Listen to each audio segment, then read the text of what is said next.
Arsenal, klub besar yang bakal mengaum lagi musim ini. Arsenal merupakan salah satu klub kuat di Liga Inggris. Mereka merupakan bagian dari top 6 di Liga Inggris. Selain Liverpool, Manchester City, Manchester United, Chelsea, dan Tottenham. Tetapi performa mereka kerap diragukan di Liga Premier. Mereka disebut sebagai anak bawang oleh banyak fans klub lain yang berada di Big Six Liga Inggris. Dan bahkan di musim lalu, musim 2019-2020, mereka hanya bercokol di peringkat ke-8. Sungguh miris untuk klub kuat macam Arsenal yang dahulu pernah memperoleh gelar Liga Emas karena The Invisibles-nya, namun sekarang malah melorot ke peringkat ke-8. Walaupun demikian, setidaknya di musim lalu mereka meraih gelar Piala FA dan meraih Community Shield masing-masing saat menghadapi Chelsea dan menghadapi Liverpool. Mereka sudah mendapat 2 piala pada musim lalu, namun berada di peringkat ke-8. Selain itu, mereka juga telah mengalami pergantian pelatih karena hasil anjlok yang dialami Arsenal pada musim lalu tersebut. Unai Emery kemudian dipecat pada saat itu karena dianggap tidak mampu mendorong Arsenal lebih jauh untuk keluar dari kondisi inkonsistensi Arsenal, dan kemudian digantikan oleh mantan asisten pelatih kenamaan di dunia yaitu Josep Pep Guardiola. Siapa lagi kalau bukan Mikel Arteta. Nah, di bawah asuhan Mikel Arteta, Arsenal tampaknya meraih beberapa hasil kemenangan penting dan membuat mereka perlahan pasti menanjak naik, walaupun persaingan di atas mereka juga sengit juga sehingga mereka pun tak bisa menembus zona yang lebih jauh dan mereka pun bercokol di peringkat ke-8. Nah, untuk mengenai kejadian ngambeknya Granit Xhaka pada musim lalu, saya akan ceritakan sedikit. Granit Xhaka pada musim lalu itu ditarik keluar oleh pelatih Unai Emery.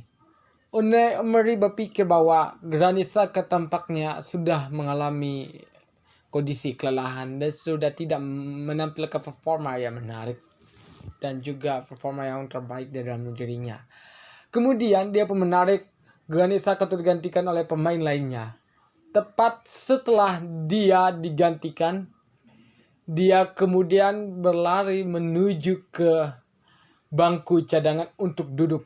Namun, karena teriakan supporter yang meledek penampilan dari Granit Xhaka, dia kemudian membalas dengan membuang ban kapten yang melingkar di lengannya ke udara dan terjatuh di tanah. Supporter pun makin bersorak-sorai dan makin menyoraki tindakan dari Granit Xhaka. Inilah awal dari kondisi tidak stabilnya Arsenal. Kemudian dia pun akhirnya dicopot dan ban kaptennya diserahkan kepada Pierre-Emerick Aubameyang. Kemudian dia mengungkapkan pada saat itu dia tidak ingin lagi mengenakan ban kapten itu walaupun dia diberikan dengan sukarela. Karena dia berpikir bahwa dia tidak pantas untuk mengenakan ban kapten itu dan menunjukkan sikap kepemimpinan yang bagus. Oke. Nah, marilah kita lanjut ke beberapa poin penting tentang Arsenal di musim ini. Yang pertama adalah pelatih Mikel Arteta. Pelatih Mikel Arteta pada awalnya cukup diragukan karena dia adalah pelatih muda dengan skuad yang ada yang mengalami carut marut di Arsenal. Dia dituntut untuk memperbaiki skuad Arsenal. Tetapi karena dia pernah belajar dengan Jose Pep Guardiola ini, makanya dia mampu menerapkan apa yang diajarkan oleh Jose Pep Guardiola ini ke skuadnya itu. Walhasil, dia bahkan bisa mengalahkan sang guru, sang maestronya, Jose Pep Guardiola di semifinal Piala FA di saat Arsenal menghadapi Manchester City. Nah, itulah membuktikan bahwa dia sebenarnya pelatih yang jenius. Tetapi kita perlu melihat lagi di musim ini. Ketika dia diberikan musim penuh, apakah dia memiliki hal yang dapat dibanggakan seperti musim lalu? Ataukah justru malah berakhir dengan pemecatan karena Arsenal dibawanya ke peringkat pertengahan? Kita akan melihatnya dalam mungkin di bulan Desember ini. Lanjut ke poin kedua, Pierre-Emerick Aubameyang. Pemain kunci Arsenal pada saat ini adalah Pierre-Emerick Aubameyang. Bila pada musim-musim lalu, dalam beberapa musim terakhir, Arsenal begitu menggantungkan diri pada duo Pierre-Emerick Aubameyang dan Mesut Ozil. Namun karena Mesut Ozil mengalami kendala dengan sejumlah hal di luar sepak bola, membuat dia pun tak bisa dimainkan oleh Arsenal. Membuat Pierre-Emerick Aubameyang dipercaya sendiri sebagai playmaker. Dia yang berusaha untuk mengendalikan permainan Arsenal dan dia juga yang berusaha untuk mencetak gol. Dan dia memang sudah membuktikannya di musim-musim lalu, di mana dia berhasil mencetak 22 gol selama 2 musim berturut-turut.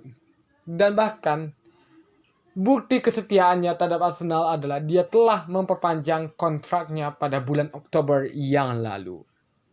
Lalu untuk transfer masuk dan juga transfer keluar yang dilakukan oleh Arsenal, kita buat ke transfer masuknya terlebih dahulu. Yang pertama, Gabriel Magalhaes dari Lille. Yang kedua, Pablo Mari yang dipermanenkan status pinjamannya dari Flamengo. Lanjut, yang ketiga ada Cedric Suarez yang juga dipermanenkan dari Southampton. Lalu selanjutnya ada transfer yang fenomenal di mana jarang terjadi ini. Pemain rival dari satu kota pindah ke klub yang dimusuhi di satu kota yang sama. Inilah yang terjadi pada Willian. Mengikuti jejak dari seniornya yaitu David Luiz, Willian kemudian berpindah dari Chelsea ke Arsenal. Inilah transfer yang bakal menjadi titik kunci yang dapat menggantikan peran dari Mesut Ozil mungkin. Tetapi memang dengan beberapa perbedaan-perbedaan di mana Willian lebih mengedepankan pada segi kecepatan, sementara Mesut Ozil lebih mengedepankan pada segi dribbling cantik dan juga passing-passingnya yang menawan. Lanjut ada William Saliba, back yang dikembalikan ke Arsenal setelah bermain di Saint Etienne. Sementara itu ada transfer keluar. Yang pertama, seperti yang kita tahu bahwa Henrik Mkhitaryan telah dipermanenkan oleh Roma setelah dipinjamkan oleh Roma dari Arsenal itu. Lalu yang kedua ada Konstantinos Mavropanos yang kemudian dijual Arsenal karena tampaknya mengecewakan. Padahal ini adalah wonderkid Arsenal yang direkrut pada masa, kalau tidak salah, pada masa Unai Emery. Namun tampaknya Mavropanos tampaknya belum siap untuk itu. Dia pun kemudian dijual dan dilego ke Stuttgart dan sampai saat ini masih mencari jati dirinya. Untuk prediksi saya ini Arsenal kemungkinan besar akan berada di peringkat 4 atau 5 besar.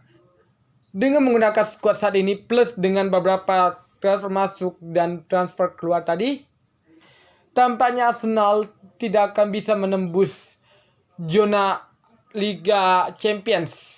Mengingat beberapa klub yang berada di atas mereka, yaitu Liverpool, Manchester City, Manchester United, dan juga Chelsea telah memperbaiki skuad mereka. Apalagi Chelsea yang sudah belanja banyak sekali pemain. Tentu dengan keadaan seperti ini, Arsenal paling realistis adalah memperebutkan posisi kelima. Namun itu pun harus juga bersaing dengan klub-klub lain seperti Tottenham dan juga klub kuda hitam Wolverhampton Wanderers yang berbau Portugal, sehingga ya persaingan di posisi Liga Eropa akan menjadi cukup sengit lagi pada musim ini. Tetapi untuk Liga Eropa, saya memperkirakan kemungkinan besar Arsenal setidaknya bakal tembus babak grup dan mungkin akan berakhir di quarter final, karena banyak klub lain dari Europa League seperti AC Milan, terus juga ada Tottenham dan lain sebagainya yang mempersiapkan diri dengan baik. Terutama AC Milan yang kemungkinan besar saya prediksi akan menjadi juara Europa League mungkin ya. Oke, bagaimana teman-teman? Tolong kasih dulu komentar tentang penampilan ataupun prediksi kalian tentang Arsenal di musim ini. Oke?